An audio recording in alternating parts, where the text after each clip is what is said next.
evening, everyone. So here we are on Thursday evening. Reminds me of Thich Nhat Hanh. Every time he gave a Dharma talk, he always dated it, for the recording. Today is Thursday, November the 11th, 2021. And I'm giving a talk from Dharma Meditation Center. in the Zendo, he would always name the hall because there were so many different halls that he gave Dharma talks in Plum Village, so which hall it was. And so on the section of self-retreat following the queer retreat.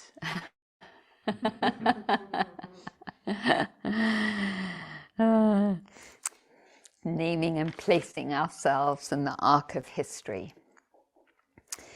So I wondered if anyone felt the calling to offer a blessing this evening before the Dharma talk. Just taking a moment for us to gather ourselves here in the hall. Every evening, I think I mentioned, Rosemary blesses us with tea and chocolate as a kind of special celebration of coming together in Dharma. And so we're just finishing up pouring ourselves tea, and I have mine here. And chocolate. And I always look forward to it. It just especially seems like a real treat. It is a real treat. Doesn't seem like one. It is one. So I wanted to go a little deeper into the theme of impermanence and one of the main obstacles to it. And lift up some of the particular themes the Buddha includes in that, which is our own death, or all of our deaths, and as a contemplation to awaken. But not bad. And I'm going to begin with a poem by one of the members of our community, Mary Oliver. And this is from her new and selected poems, which it's one of her first books, I think, of poetry. And I'll start with White Flowers. Last night in the fields, I lay down in the darkness to think about death.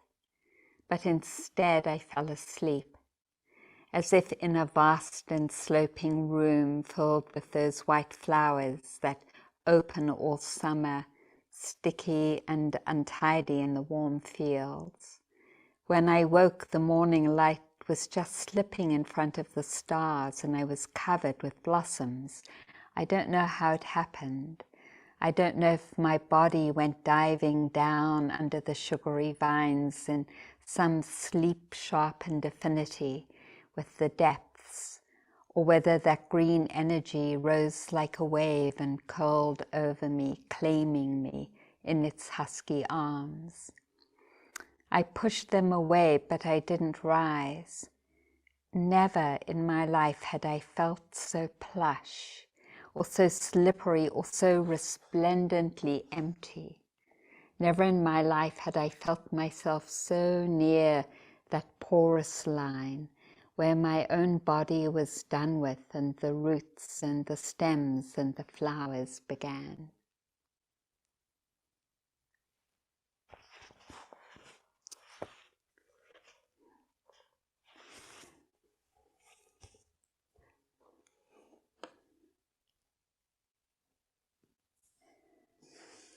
That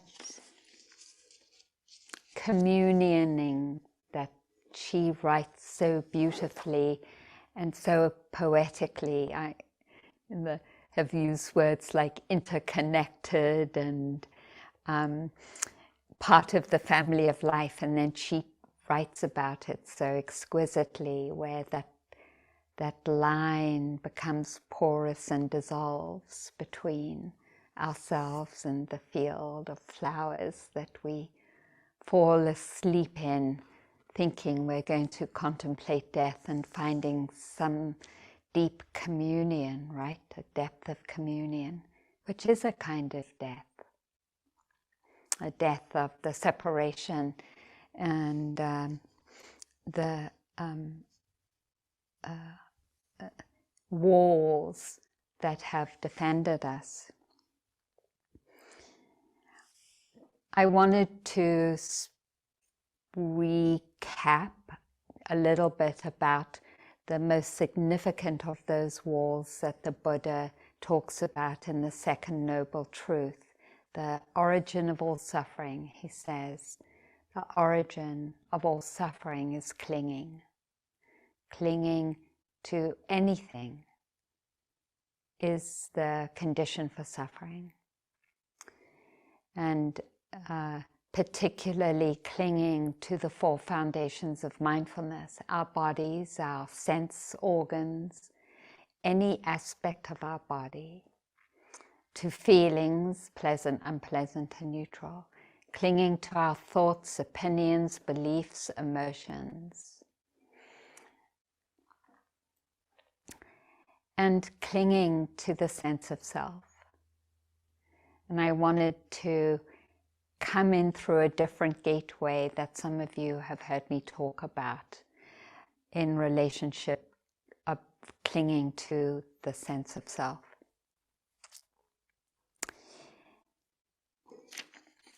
It has always struck me, and maybe particularly growing up in England,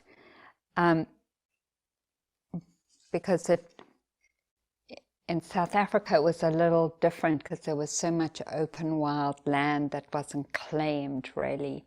But in England, when I was there from 12 to 23,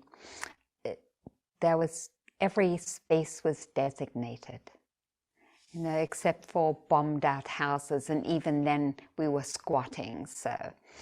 And it really, that enclosure of space was very palpable. And when I learnt about the beginning of the Industrial Revolution, so here I'm going to read what it was. So the very beginning, with the rise of capitalism, came with the first enclosures of land, which farming people and workers had used in common. And when Europeans came to this land, right, what they did was they fenced the land that they decided they wanted and called it me or mine. And it's amazing to imagine some of the land, like with those magnificent cedar trees that are so beautiful, right, that are so like, wow, what an exquisite expression of life. And someone thinking, I can own this tree, right? Or taking any piece of land or any piece of beach, which I know in Hawaii you can't do, that all the beaches are free and open to the public, up to where the highest tide is. And so at low tide you can walk all around any of the islands. But anyway, that beginning of enclosure, of saying, I own this, and because I own it, I can do whatever I want with this. And that the beginning of that relationship, of beginning to enclose land that was used in common, it was also the beginning of the movement of the working class, because there was a rebellion against it, because all the farmers had lost their land for grazing and growing food. And it was the beginning of a solidification of ownership in relationships.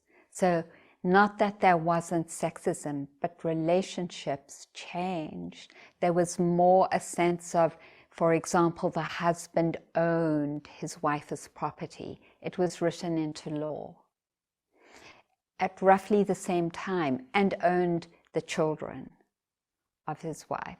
And because he owned them, he could do anything he wanted with them. And there was a movie about this, a woman who was fighting that. And anyway, that really just like showed the relationship so clearly. That ownership of I own and I can do anything I want.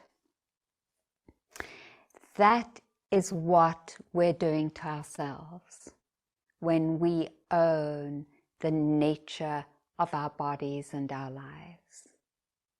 When we move from the relationship of honoring that we're part of nature and that this body, however we have decided to live in it, I know, with honor,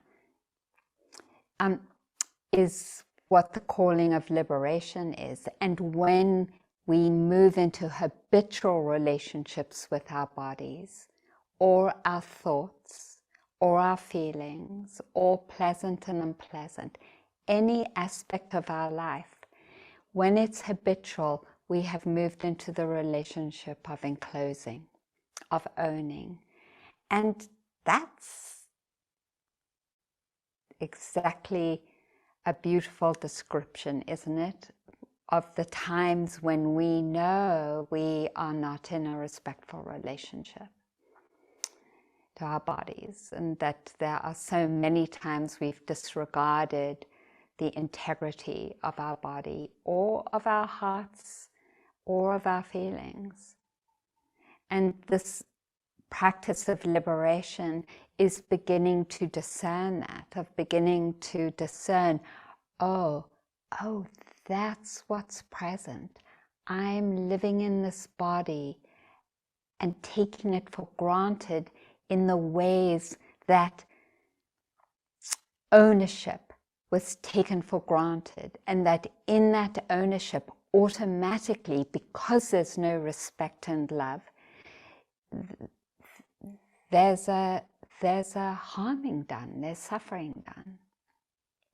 And so we can discern then why the Buddha would say, out of all the things that, all the qualities and the things that happen in life, why clinging or attachment or ownership would be the origin of all suffering. Because in a way, it's that capacity, it's the foundational neurological capacity that capitalism and imperialism and colonialism are built on. If we didn't have that, it wouldn't survive, but we have it. It's that stream based in ignorance, right? Where we move out to try and own and anchor in that confusion of who am I, what am I doing, I'm nothing, I'm inadequate, I have to do something. And that by owning it makes us feel more special. And it is so seductive. So you've heard me talk about my family a little bit and the radical values of the activism of social justice that I grew up with.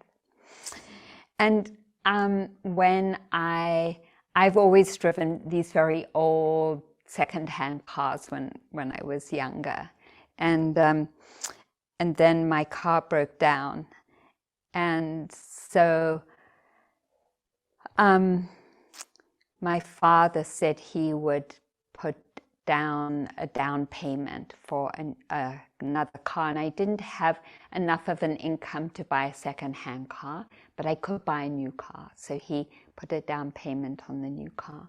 And so for the first time in my life, I drove this new Toyota Tercel. And it was when I was going to school at Pepperdine getting my master's degree. And I was driving my Toyota Tercel down I-5, and I noticed I was driving my new Toyota Tercel with this seriously, I am a somebody because I'm driving a decent car, and I just didn't even know I had that in me. Because, you know, it's like when you don't have the conditions for it, when you don't have the money for it, it doesn't awaken. But because I did, because my dad said, okay, you don't have a car and you have to have a car to go to school. Here, let me do this for you. I was like, it was like so surprising. And honestly, I watched it for years because it changed over time as my Toyota Tercel got older and looked smaller and smaller compared to the newer, bigger cars. I noticed it particularly when there was an interfaith conference where I was living in Northampton, and there were the ministers and the pastors from the Episcopal Church and the Catholic Church and the UU Church, and as I had started a center there called Insight Meditation Center of the Pioneer Valley. And so I was invited as the guiding teacher to come. And everyone was driving their UVs, and here was my old Toyota Tercel. And then I experienced the exact opposite. Like, oh, here are all these other religious, spiritual leaders with their fancy cars, and here's me in my old Toyota Tercel. And I was just aware of this like little contraction inside of myself.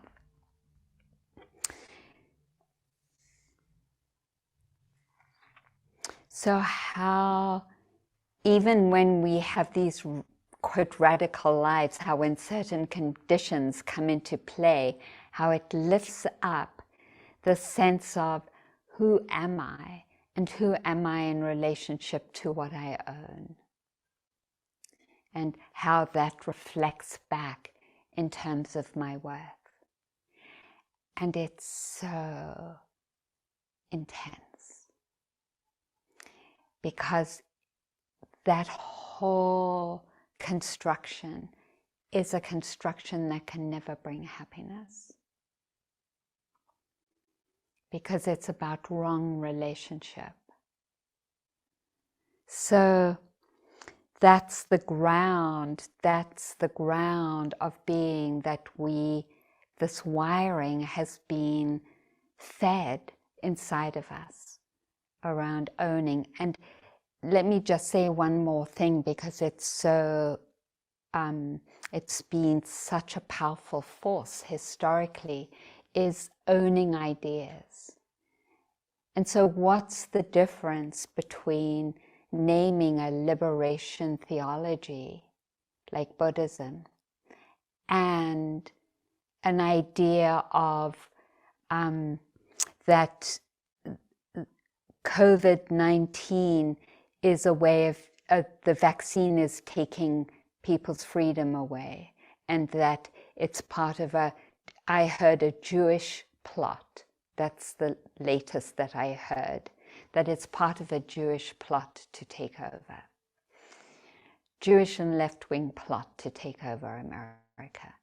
What's the difference in those ideas and opinions? How do we know one is right and how do we know one is wrong?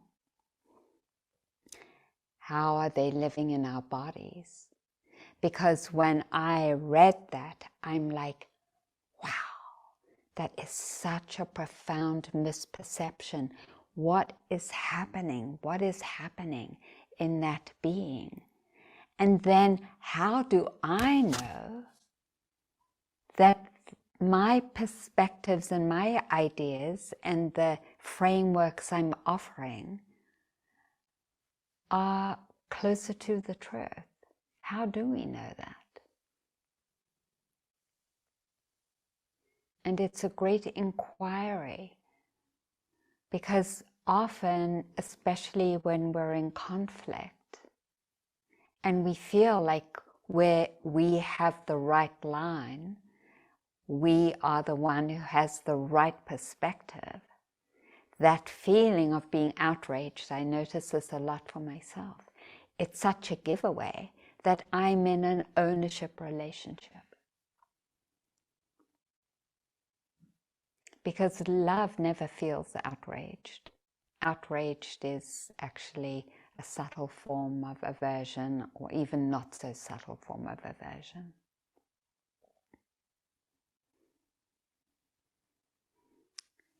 So it might be that we are great in renouncing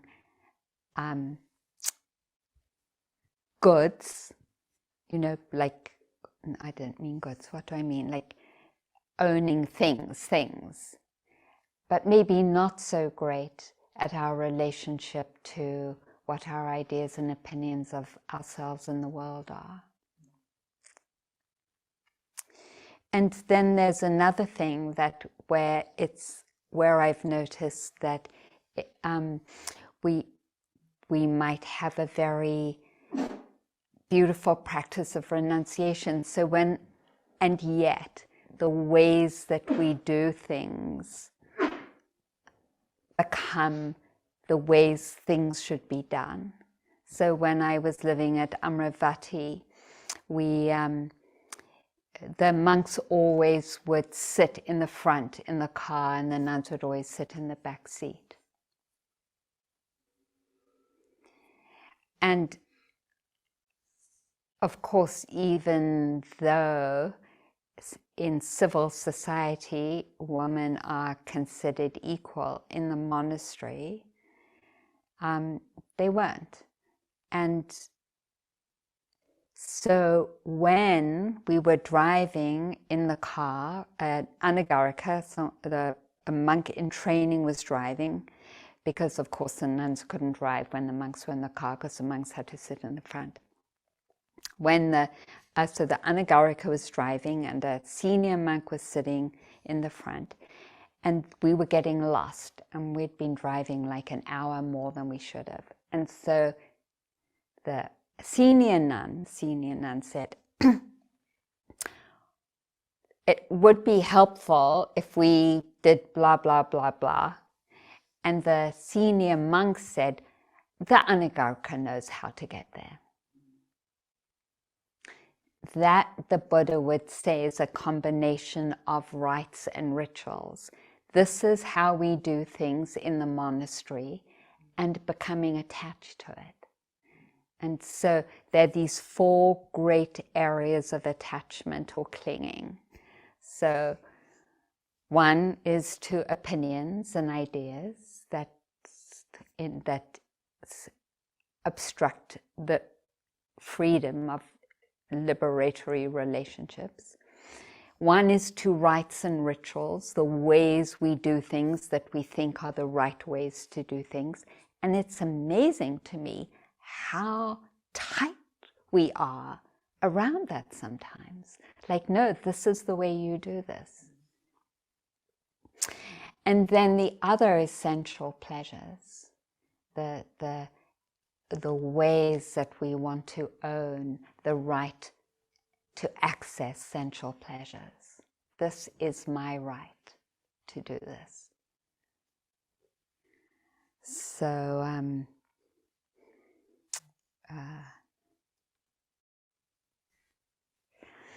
I can't think of an example, but you all know what I'm speaking about.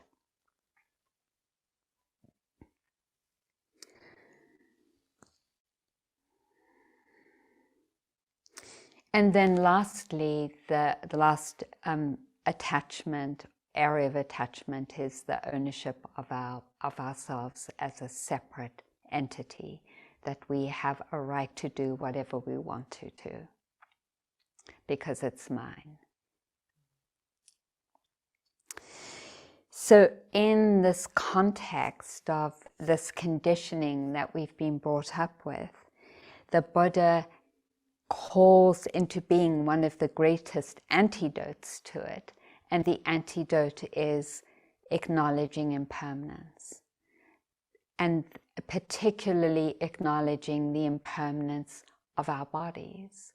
So starting with something as simple and easy as the breath, and noticing that the breath comes and goes and lives, really out of our direct control. As our whole body does, actually. Like, if I controlled my body, I would not get sick as much as I do. I mean, but we don't control our bodies. We have some direct relationship to it, but it isn't one of control. And it actually isn't one of ownership either, because our bodies do whatever our bodies are doing. So the Buddha really points to this in the Foundations of Mindfulness, and then he asks us to begin to contemplate our death as a way of acknowledging that we are part of the cycle of life and death, and that there is one thing for sure about our lives, and there is one thing sure for each of us in this room that we're in, and that is that we're going to die. That is the great certainty in our life. And that as soon as we are born, that is the great certainty. Nothing else is certain except that we're going to die, each one of us. And that when we contemplate that we are going to die, and it's out of our control when and where, it's a great teaching, because it's forcing us to relate differently to our bodies and ourselves as something that we own, because we can't own our death.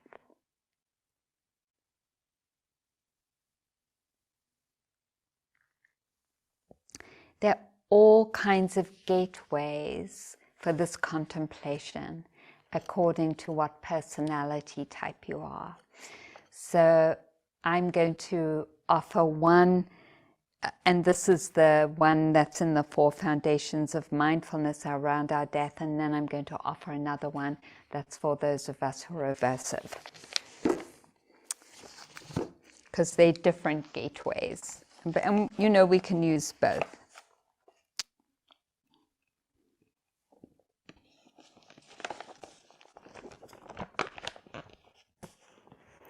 Okay.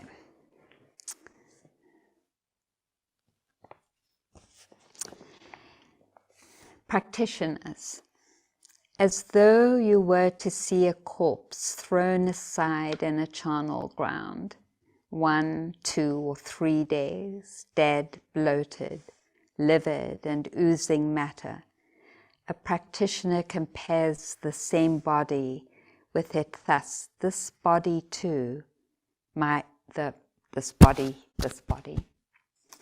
too is of the same nature. It will be like that. It is not exempt from this fate. And in the same way we abide contemplating the body as body, internally, externally, and both internally and externally.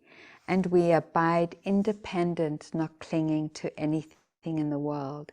That is how a practitioner abides contemplating the body as body.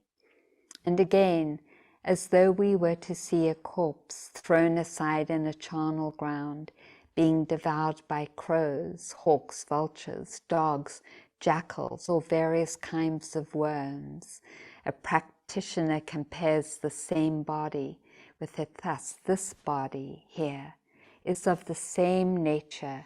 It will also be like that. It is not exempt from this fate. And again, as though we were to see a corpse thrown aside in a charnel ground, a skeleton with flesh and blood held together with sinews. Or, and now he's sort of leaving the chorus lines out, or a fleshless skeleton smeared with blood held together with sinews, or a skeleton without flesh and blood held together with sinews, or disconnected bones scattered in all directions.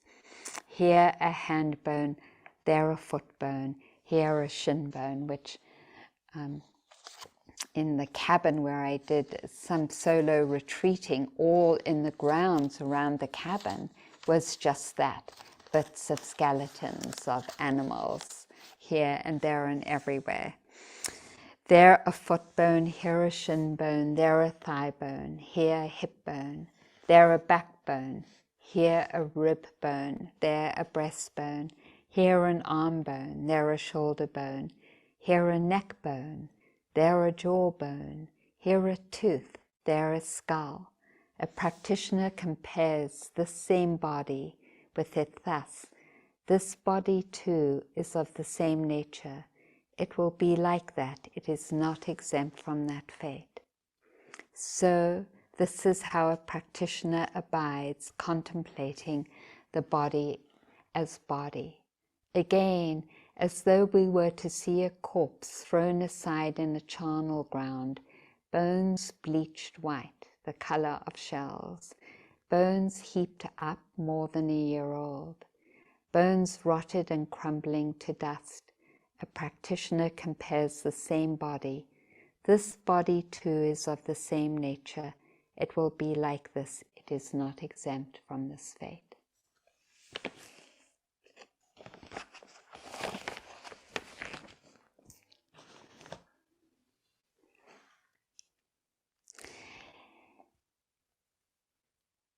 Imagining, and this is a traditional practice of imagining the dying process of our bodies from being swollen and oozing. And I don't know, because we've been talking about our mothers dying so much. My mother, when my mother died, that definitely is what happened. I mean, she was swelling up before she died, but it was swollen. Her face was really swollen. And, you know, the color of her body started to change. Her whole face was much redder and puffier. So contemplating what is going to happen to our bodies as we die, just a natural death, and that disintegration. And can it be then that I can let go of being attached? And I don't mean not to appreciate and respect and enjoy our bodies. That isn't what the Buddha is talking about. There is a way that, just like we appreciate any part of the natural world, or some of the changes we've gone through in our bodies so that they more reflect who we are, that's different from the relationship of attachment, of clinging and ownership.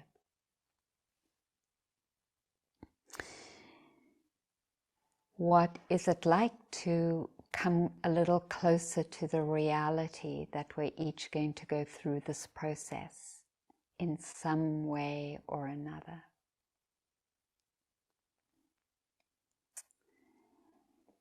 And it reminds me of when I did hospice training many years ago, and part of the hospice training was, okay, so now as you age, what are you going to let go of? And they had about 10 things: sight, hearing, mobility of hands and arms or of legs, incontinence, or having control of our bladder, and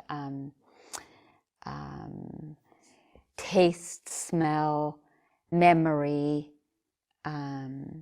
cognitive ability. So and so we would do a round and we'd say, okay, what are you going to let go of first? And now what are you going to let go of the second round? And now what are you going to let go of the third round? Which body part are you going to let go of? And I was like, wow, this is way intense. Because of course I didn't want to let go of anything. I was like, no, how could I choose between mobility and tasting food, you know? Or how could I choose between memory and mobility? It's like, oh my God. It was really a wake-up call for what was the reality with some of the people that I was spending time with, and what it was that they were facing. So, and of course, and the other thing is the level of pain. What would you choose? To experience intense pain, or not to be present because you're on painkillers? And so this is, when we name it like that, then we're like, can we begin to prepare so that when we face these, which we're a little bit facing anyway, because, well, you know, we're already, like, I've already lost mobility in my thumb and forefinger, which is why everyone helps me with the mic. I can't do it anymore myself. So can we begin to support that letting go process, because it brings such freedom and well-being now rather than waiting until we're in the middle of it, this dying process. There is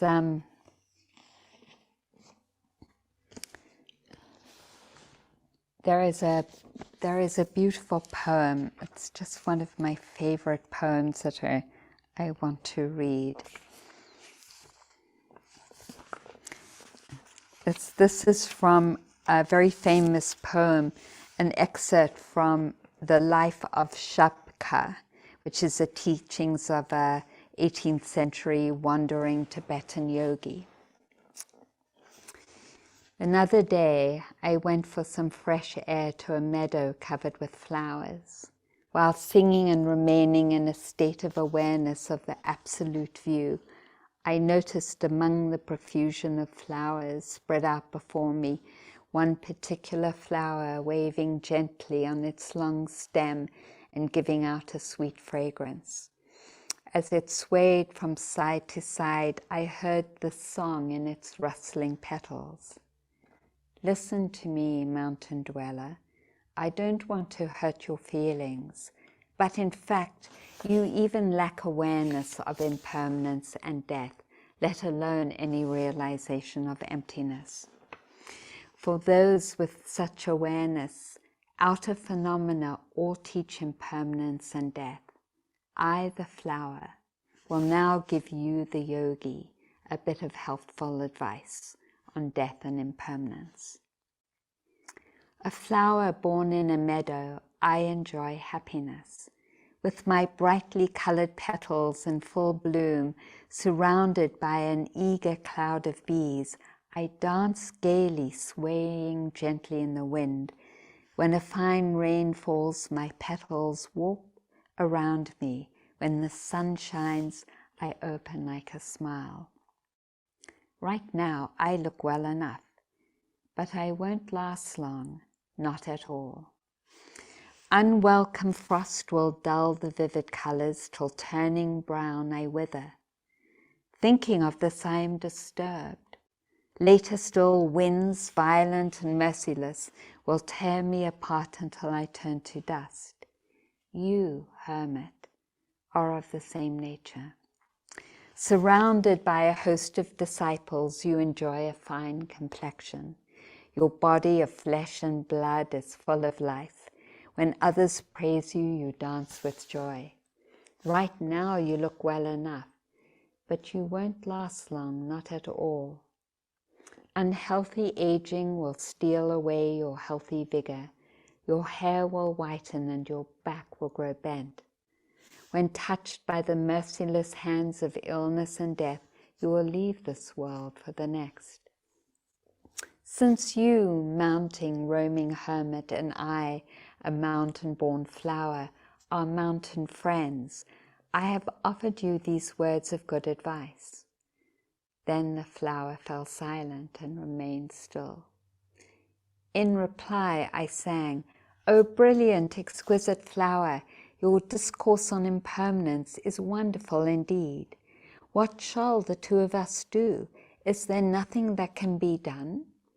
The flower replied, "Among all the activities of the world, there is not one thing that is lasting. Whatever is born will die. Whatever is joined will come apart. Whatever is gathered will disperse. Whatever is high will fall. Having considered this, I resolve not to be attached to these lush meadows, even now in the full glory of my display, even as my petals unfold in splendor. You too, while strong and fit, should abandon your clinging and seek the pure field of freedom, the great serenity.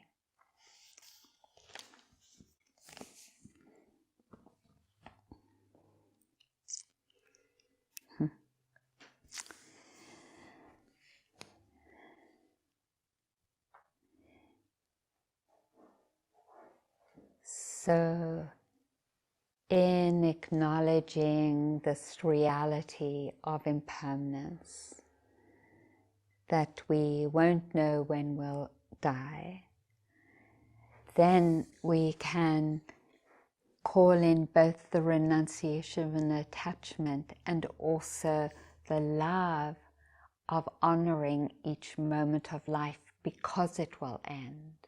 You know, so the great teacher Don Juan, a great teacher in this, always keep death by your left shoulder as a constant companion.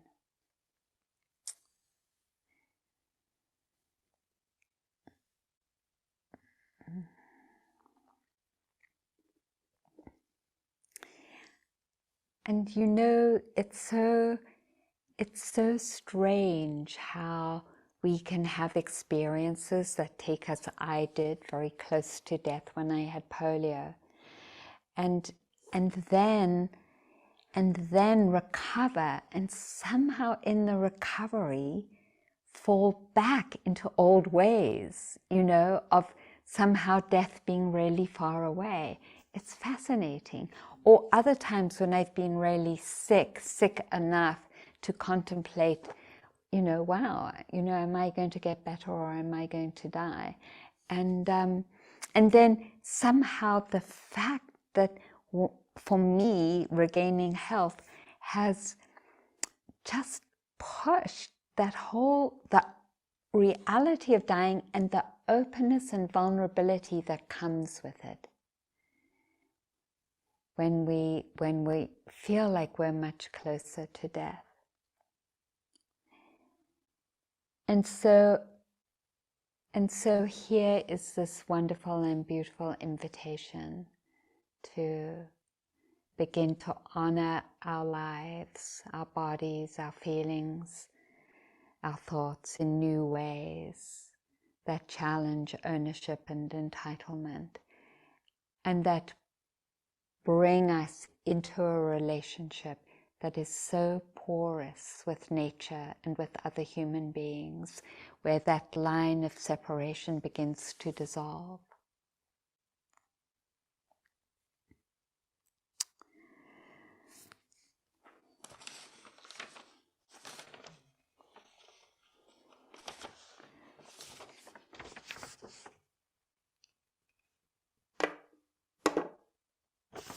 This is from Philip Simmons, who had multiple, no, he had not multiple sclerosis, he had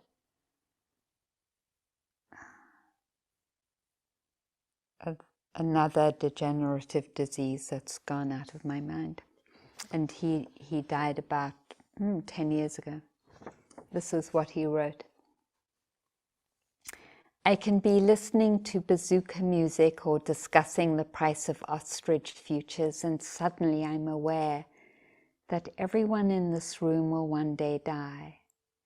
It does not come to me as an idea, as something to analyze or ponder, but as a quality of vision, as though my inner videographer had flipped on a different lens. But it's more of a feeling than an actual vision. What I see does not literally change. Rather, I feel as though faces, bodies, gestures have suddenly grown fluid, changeable, translucent. My awareness flickers between seeing these people as they stand here before me, solid and breathing, and sensing how the world will be when they vanish from it. When received in the proper spirit, such experiences are not frightening but liberating. For in glimpsing our own transitory nature, are we not seeing a deeper truth?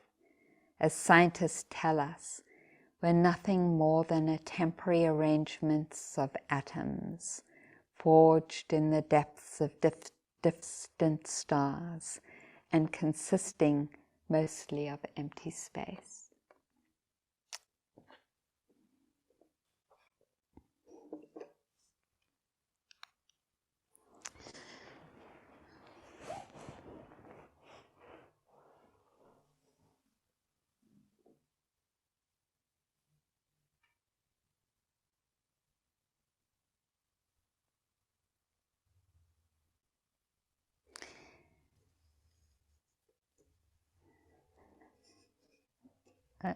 When we began the queer retreat, I called in the water activists from Honduras.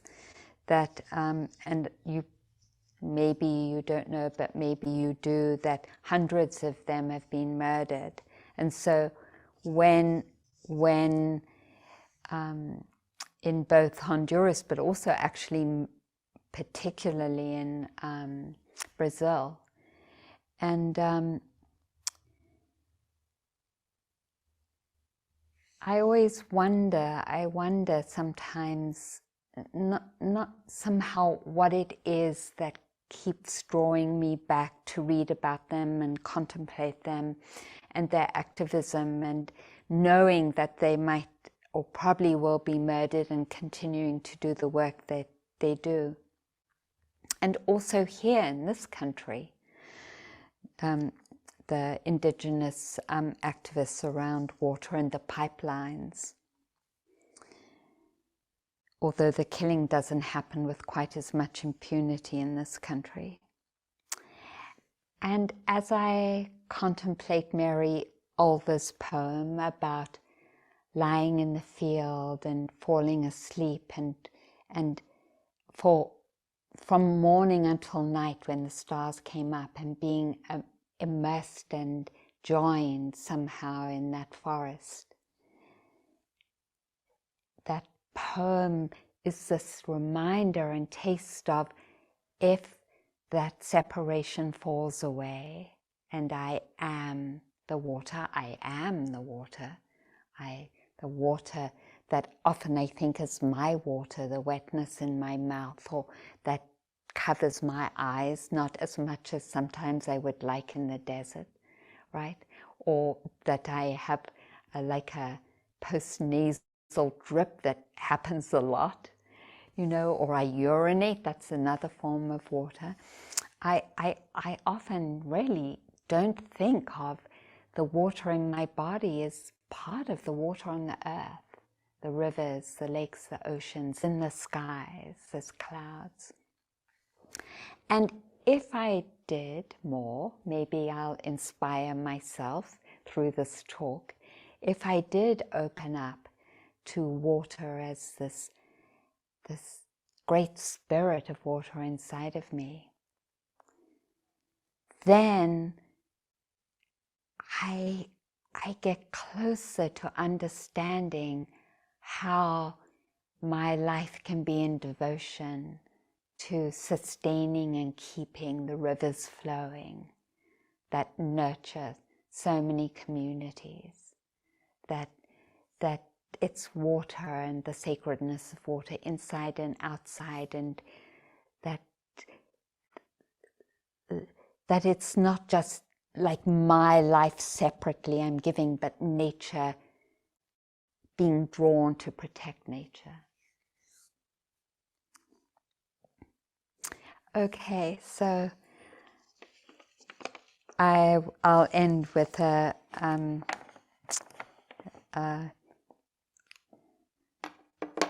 poem from Ellen Bass called If You Knew.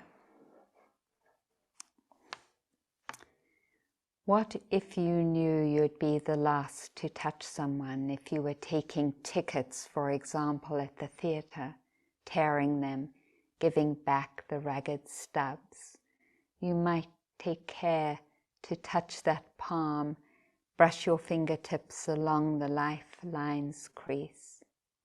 When a man pulls his wheeled suitcase too slowly through the airport, when the car in front of me doesn't signal, when the clerk at the pharmacy won't say thank you, I don't remember they're going to die.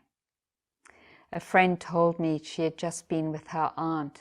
They just had lunch, and the waiter, a young gay man with plum black eyes, joked as he served the coffee, kissed her aunt's powdered cheek. When they left, then when they walked half a block, her aunt dropped dead on the sidewalk. How close does the dragon's spume have to come? How wide does the crack in heaven have to split? What would people look like if we could see them as they are, soaked in honey, stung and swollen, reckless, pinned against time?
Thank you for your listening. So let's take a break, and we'll have a compassion practice this evening.